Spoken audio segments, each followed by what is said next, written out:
I hope you can all join us in congratulating Mum and Chris after that beautiful, if slightly soggy, ceremony this afternoon. You both look so happy, and we're all really honoured that you asked us here to share it with you. Chris, on behalf of us both, I want to formally welcome you and Peter into our family. Peter, wherever you are, you now carry the mantle as the youngest of the family, which makes Richard the problem middle child. You must now follow the perfect examples that we have set for you. Not doing drugs, not getting tattoos, not being brought home in the back of a police car. You have to follow our tradition of not getting caught. Chris, I'm sure you know what you're letting yourself in for, but in case you need a reminder, our mother is 1 in a million. She is kind, she is generous, she's selfless, and she's the only person who can get lost while following someone else on a dual carriageway. She's the kind of woman who will christen the rooms of her house with human names and then raise her children to believe this is perfectly normal. Hence Richard's trauma at discovering that cupboards under the stairs aren't called Cecil in everyone's homes at the age of 16. After years of therapy, I've come to terms with this. To us, Mum's always been an inspiration. She worked hard to get her biology degree while simultaneously raising 2 young children. The same 2 children who would embarrass her many years later by cheering loudly as she collected her master's degree in London. The same 2 children who thought it acceptable to crucify their pets. They were dead at the time. We wanted to, we never actually succeeded. You wanted to. Well, you kidnapped baby Jesus and held him ransom for a bacon sandwich. Okay, we're getting off track here. But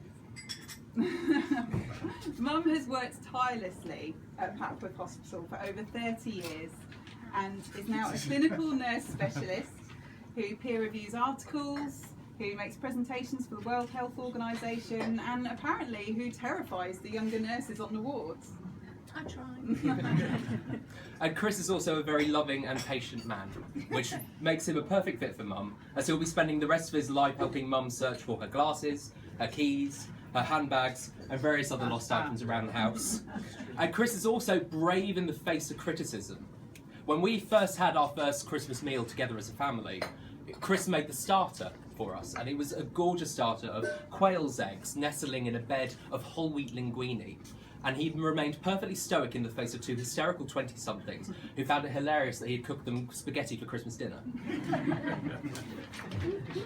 To us, Mum is Mum.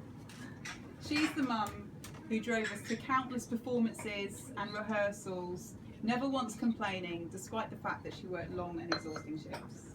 She's the mum who fussed over our beloved dog Misty, even though she chewed everything in sight. Misty, not Mum. She is the mum who once got us up and ready for school, bags packed, uniforms on, and then stopped us at the door and took us to Centre Parks instead. She's the mum who, after working a night shift, would chase the school bus in the morning just so that she could wish her kids a good day at school.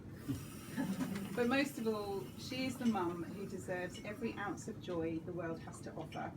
And Richard and I will be forever grateful to Chris for making us happen. As many people in this room will attest, marriage is not about finding somebody you can live with, it's about finding somebody you can't live without. And we think that that sums up Chris and Mum perfectly. So, to Chris and to Mum, we love you both and congratulations on your wedding day. Here's to love, laughter and happily ever after. Cheers. Cheers. Yeah. And now if you could please welcome Nick.